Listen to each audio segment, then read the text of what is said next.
Hi friends, நான் உங்கள் கவிதா செந்தில். இன்றைக்கி நம்ம என்ன பார்க்க போகிறோன்னா, எனக்கு பிடிச்ச காலிஃப்ளவர் சில்லி சபுக்குட்டி ஜேஜேக்காக செஞ்சுட்ருக்கா. வாங்க பார்க்கலாம்.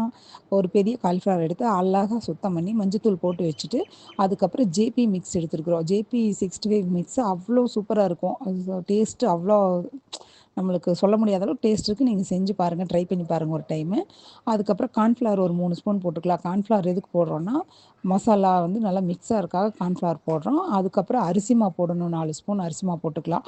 கார்ன்ஃப்ளவரும் அரிசி மாவும் ரொம்ப ரொம்ப முக்கியம்.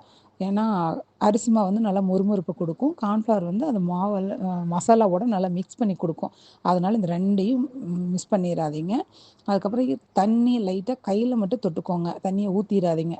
தண்ணியை தொட்டுட்டு அப்படியே லைட்டாக பெரட்டி பெரட்டி கொடுங்க. வேறு எதுவுமே பண்ண வேண்டாம். தண்ணி ஊற்றுறதோ வேறு எதுவும் கலக்கிறதோ எதுவும் வேண்டாம். இதை நல்லா பெரட்டி பெரட்டி விட்டுட்டு ஒரு மணி நேரத்துக்கு ஃப்ரிட்ஜில் வச்சுருங்க.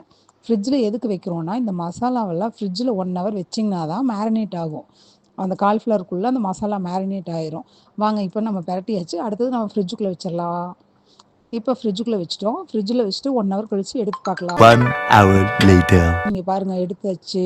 எல்லாம் எப்படி நல்லா ட்ரை ஆகிடுச்சு. 1 ஹவர் கழிச்சு நம்ம ஃப்ரிட்ஜில் எடுக்கிற போது அவ்வளோ அழகாக ட்ரை ஆகிடுச்சு. இப்போ நம்ம அடுப்பில் பாத்திரத்தை வச்சு எண்ணெய் ஊற்றி காஞ்சிட்ருக்குது. இதில் நம்ம ஒட்டுக்கா போடக்கூடாது, ஒன்றொன்னா போட்டு எடுக்கணும். அப்போ தான் வந்து அது ஒட்டாமல் ஆயிலில் வந்து மசாலா இருக்கும், அந்த மாதிரியெல்லாம் இல்லாமல் சூப்பராக மொறுமொறுன்னு நல்லா வரும். அதை போட்டதையும் நீங்கள் வந்து திருப்பி விட்டுறாதீங்க. அப்படியே வேகட்டும். நல்லா கொஞ்சம் நேரம் கழித்து அதுக்கப்புறம் தான் நீங்கள் திருப்பி விடணும். ஒரு பேட்ச் போட்டுட்டு 2 பேட்சாக எடுத்துக்கோங்க. பெரிய காலிஃப்ளவருங்கனால ஒட்டுக்கா போட்டு எடுக்கக்கூடாது. நல்லா வெந்துருச்சான்னு பார்த்துட்டு அதுக்கப்புறம் திருப்பி விட்டு நம்ம ஒரு தட்டில் வந்து பட்டர் ஷீட் போட்டு அது மேலே அந்த காலிஃப்ளவர் பொரிச்சதெல்லாம் எடுத்து போட்டுடலாம். அப்போ தான் வந்து அது எண்ணெயெல்லாம் ஃபுல்லாக எடுத்துரும். அதுக்காக அந்த பிளேட்டில் அந்த மாதிரி எடுத்து வச்சுட்ருக்கோம். அதுக்கடுத்தது 2வது பேட்சையும் போட்டு ஒவ்வொன்றா பொரித்து நல்லா மொறுன்னு வந்ததுக்கப்புறம் எடுத்துருங்க. இப்போ எடுத்துட்டு நம்ம அதுக்கு டெக்கரேஷன் பண்ணணும். அது கூட சைடிஷ் வைக்கணும். அது என்ன வைக்கிறோம்? வெங்காயம் தான். நம்ம ஆனியன் எப்போவுமே நம்மளுக்கு எல்லா இடத்துலையும் வெங்காயம் இல்லாமல் எதுவுமே இல்லை இல்லையா? அதனால் பெரிய வெங்காயத்தை எடுத்து குட்டி குட்டியாக நீளமாக கட் பண்ணி அழகாக அதை வச்சு டெக்கரேஷன் பண்ணிக்கலாம். வெங்காயமும் எலுமிச்சம்பழமும் அவ்வளோ டேஸ்ட் கொடுக்கும். எங்கள் ஃபேமிலிக்கே வந்து அந்த எலுமிச்சம்பழத்தை புழிஞ்சு விட்டு வெங்காயத்தோடு சாப்பிட்றதுன்னா எல்லாத்துக்குமே ரொம்ப ரொம்ப பிடிக்கும். உங்களுக்கு எது பிடிக்கும்னு நீங்கள் கமெண்டில் கண்டிப்பாக சொல்லுங்கள். நீங்கள் இப்படி சாப்பிடுவீங்களா, இல்லை காலிஃப்ளவரை வேறு ஏதாவது மெத்தடில் சாப்பிடுவீங்களான்னு.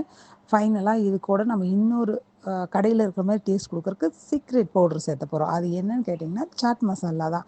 சாட் மசாலாவை அப்படியே தூவி விட்டிங்கன்னா அவ்வளோ டேஸ்ட்டாக இருக்கும். இப்போ ஜேஜே கொண்டு போய் கொடுக்கலாம் வாங்க. ஜேஜே பார்த்துட்டு ஒரே சர்ப்ரைஸ் ஆகிட்டாரு. அவருக்கு ரொம்ப ரொம்ப பிடிச்சிருக்கு.